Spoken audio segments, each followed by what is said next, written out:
Antes de mergulhar nessa história incrível, considere se inscrever no canal e ativar o sininho. Aqui, cada história tem algo a dizer. E você não vai querer perder nenhuma. Clemence Delmas foi uma daquelas mulheres que você mal nota, mas nunca esquece quando tem a chance, ou o privilégio, de realmente conhecê-la. Ela tinha aquele tipo de beleza suave e tranquila que não buscava deslumbrar ou seduzir.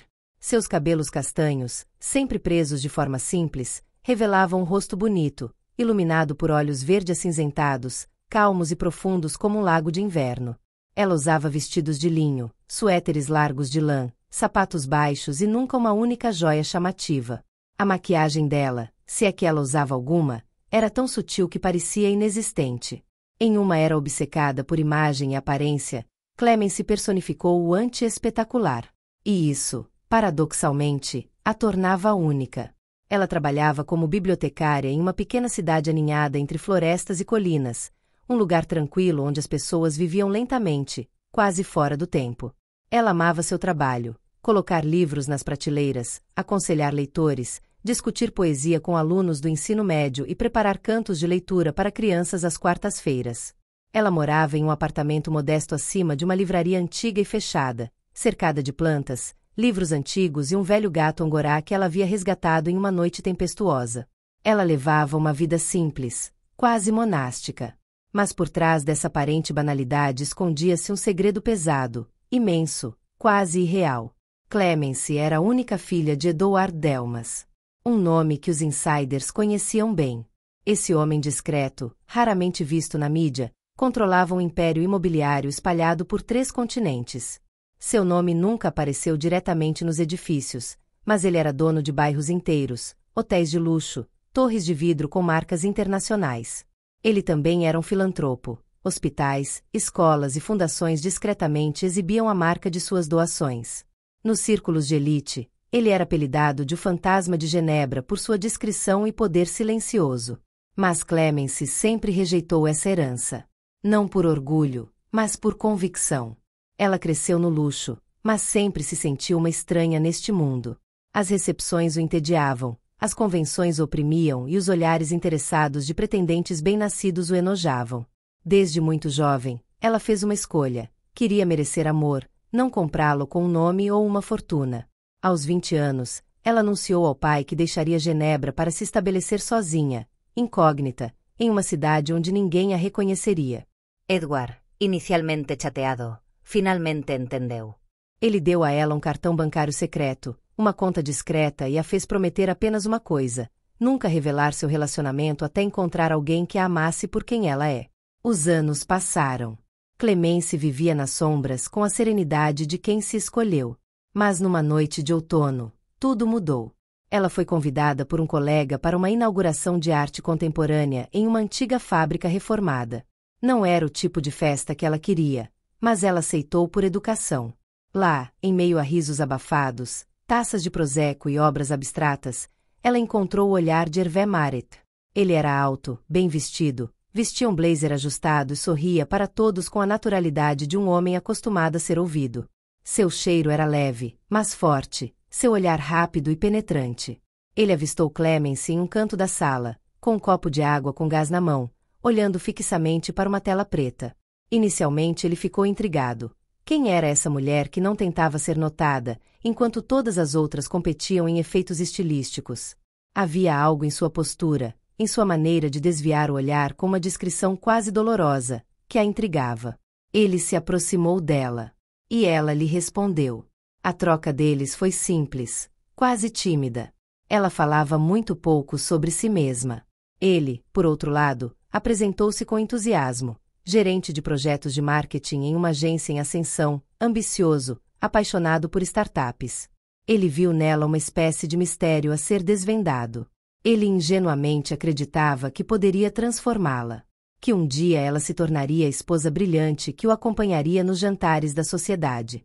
Nos dias seguintes, ele retornou à ligação, convidou-a para almoçar e depois para jantar. Ele trouxe flores para ela e fez elogios desajeitados. Clemence, embora cautelosa, deixou-se tocar.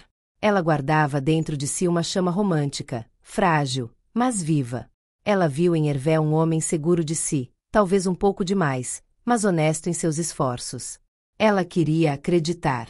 Ela queria acreditar que, desta vez, não era seu nome ou sua herança que o atraíam, mas sim ela, Clemence, a simples bibliotecária.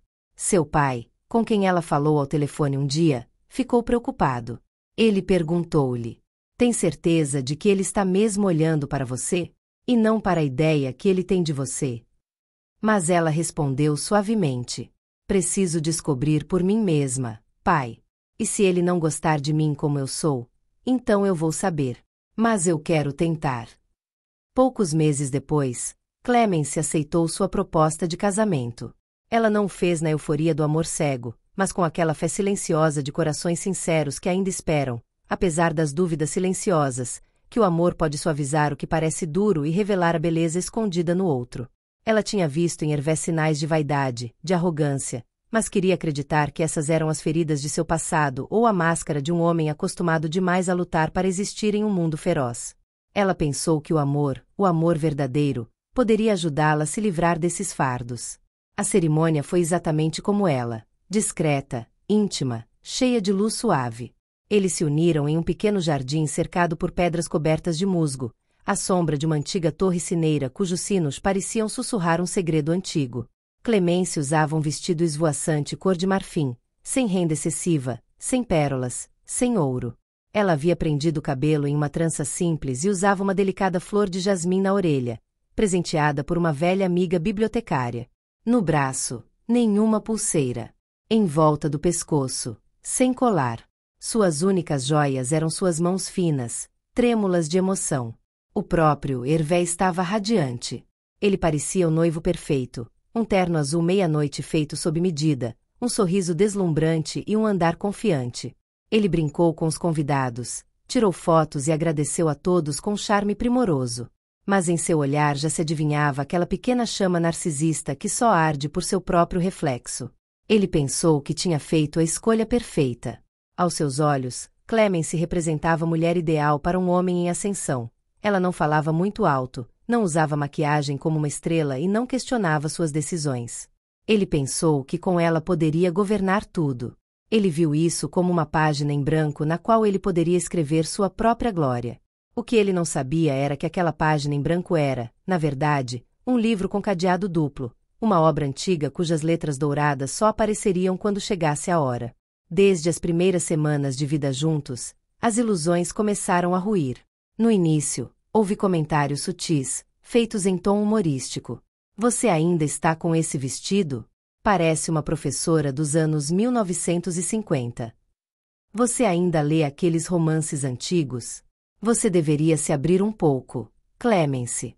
O mundo mudou, sabia?" Depois vieram críticas mais diretas.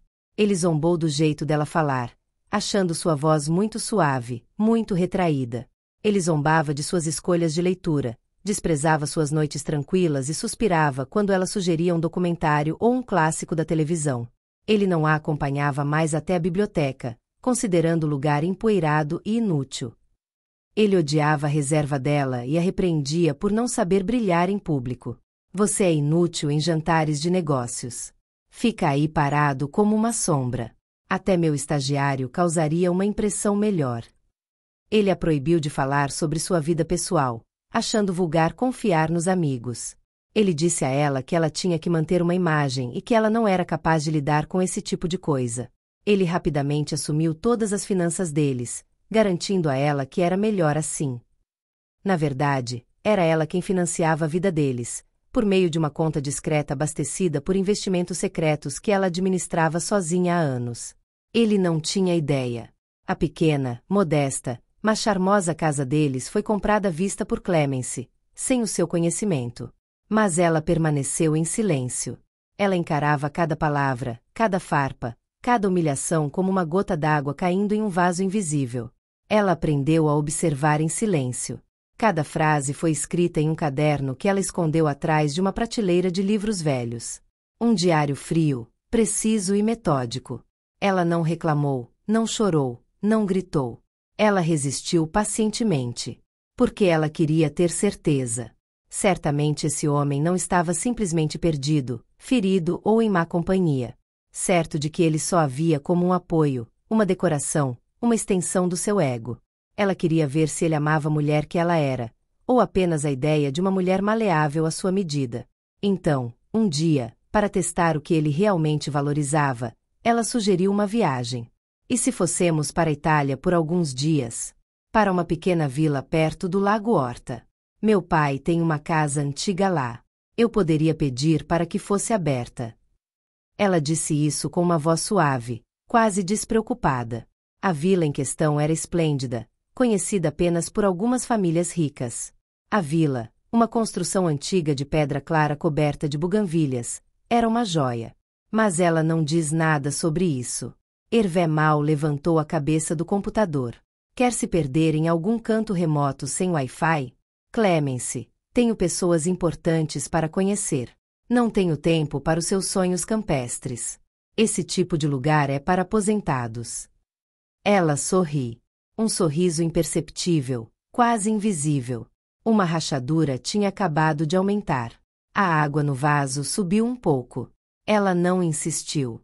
Ela se levantou, foi até a cozinha fazer chá e, no silêncio daquele fim de tarde, compreendeu algo irreversível. Não era só que ele não gostava dela. É que ele nem a viu. Poucos meses depois, a fachada de confiança de Hervé começou a ruir. Sua empresa, antes promissora, cambaleou sob o peso de seus próprios excessos.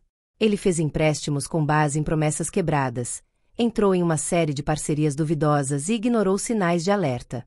Cego pela ilusão de grandeza, ele recusou o conselho dos mais prudentes. Ele acreditava que a imagem era suficiente, que seu verniz de carisma poderia mascarar as rachaduras.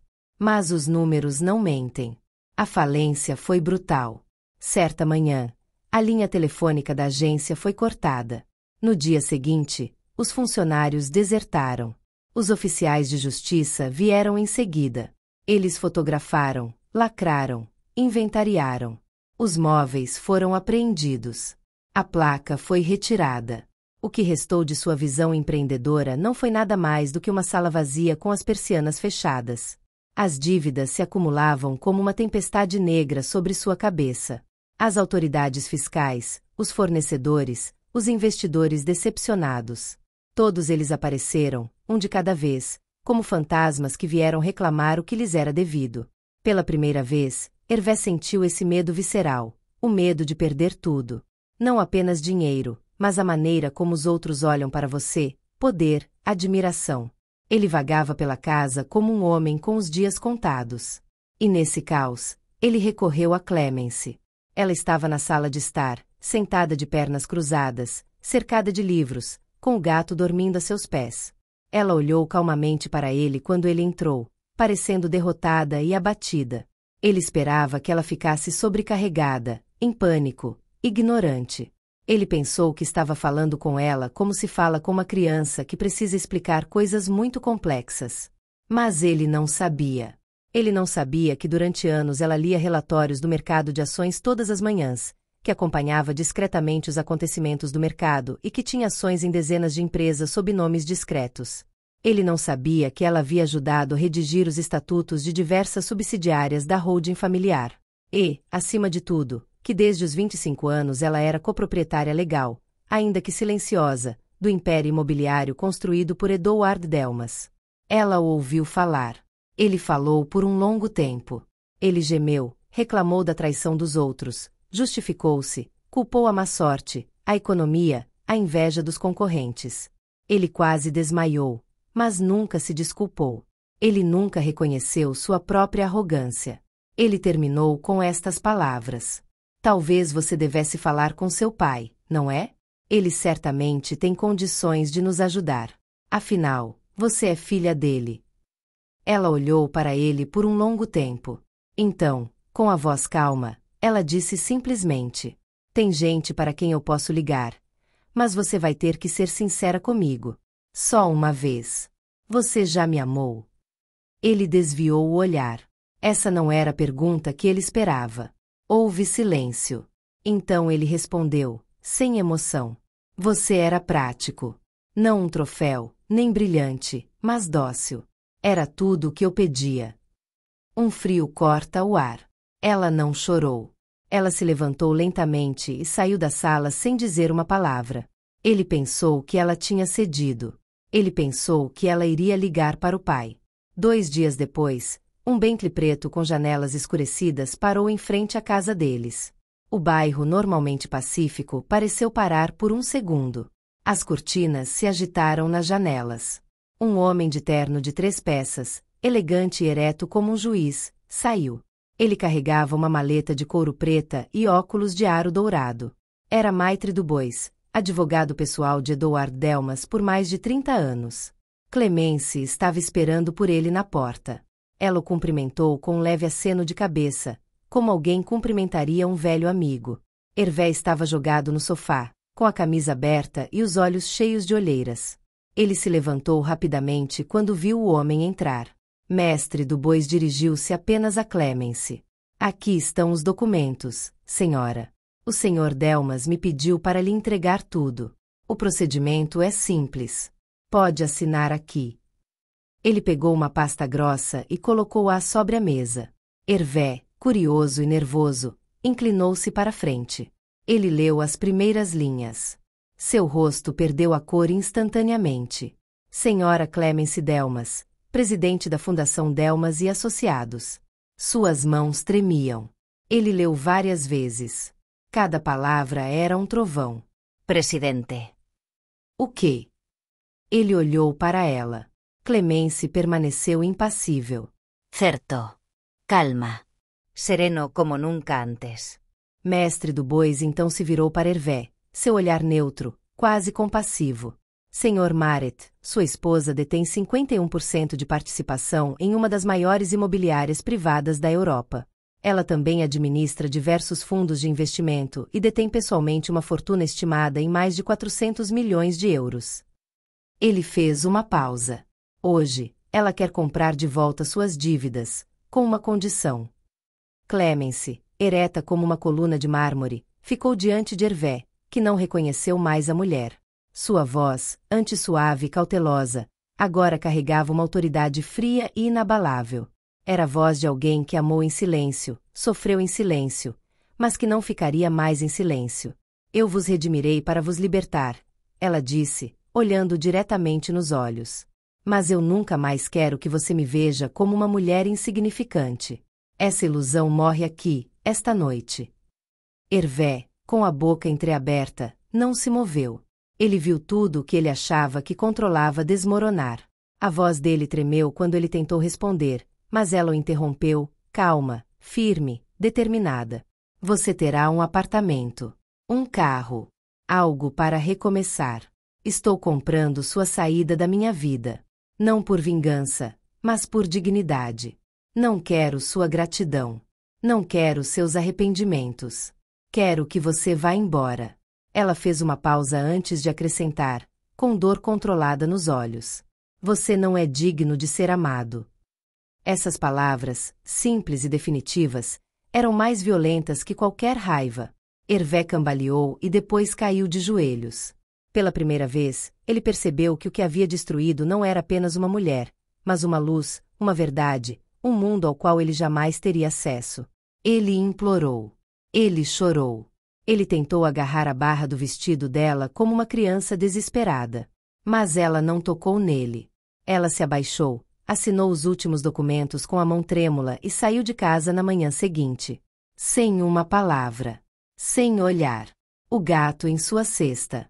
Seu diário em uma bolsa de couro. Ela levou consigo apenas o que realmente lhe pertencia, sua liberdade. Clemence retornou ao mundo do qual havia fugido, aquele mundo de janelas escuras, salões de negócios, discursos codificados e sorrisos fixos. Mas desta vez foi à sua maneira. Ela recusou os holofotes, mas usou sua fortuna como uma tocha. Ela criou a Fundação Ellen Voley, dedicada às mulheres humilhadas, menosprezadas, invisibilizadas por homens e sociedades que pisotearam seu valor. Ela financiou escolas em bairros negligenciados. Ela reabriu bibliotecas em áreas rurais desertas. Ela criou programas de apoio para mulheres vítimas de violência psicológica, ajudando-as a reconstruir suas vidas e a encontrar suas vozes novamente. E, acima de tudo, ela empregou mulheres que, como ela, tinham sido invisível. Clemence não queria brilhar. Ela estava tentando esclarecer. Ela se tornou uma figura discreta, mas essencial nos círculos filantrópicos. Ela recusou entrevistas importantes, exceto um programa literário onde concordou em falar sobre seu livro um ano depois, com uma condição: não falar sobre seu passado romântico. Um ano depois, em um dia cinzento de novembro, ela retornou silenciosamente à cidade onde tudo começou. Ela caminhou pelas ruas conhecidas, com o coração batendo forte, sem saber exatamente o que estava procurando. Ela chegou na frente do Biblioteca Municipal, seu antigo refúgio. Ali, num canto ensolarado da sala dos jovens, uma menina de tranças grossas lia um livro, com as pernas cruzadas, absorta. Clemence se aproximou silenciosamente. A menina olhou para cima, surpresa. Você quer que eu lhe conte uma história? Perguntou Clemence, com um sorriso suave nos lábios. A menina assentiu. Clemence tirou um livro da bolsa. Um livro de capa sóbria, azul meia-noite, onde se podia ler em letras douradas. Ela abriu o livro e leu. Meu nome era Clemence. E eu acreditava que, para ser amado, era preciso ficar em silêncio. Hoje, eu falo. Durante esse tempo, Hervé, arruinado, isolado, morava em um pequeno apartamento em cima de uma padaria. As tábuas do assoalho rangiam e a tinta estava descascando. Ele vivia de pequenos contratos. Às vezes ele bebia um pouco demais. Ele evitava espelhos. Mas ele ligou a televisão. E quando por acaso ele se deparava com uma conferência, um relatório, um pequeno trecho onde Clemence podia ser vista, de pé, ereta, poderosa, ele não conseguia desviar o olhar. Ele não estava mais chorando. Ele não estava mais furioso. Ele entendeu. Ele havia perdido mais do que apenas uma esposa rica. Ele tinha perdido uma mulher extraordinária.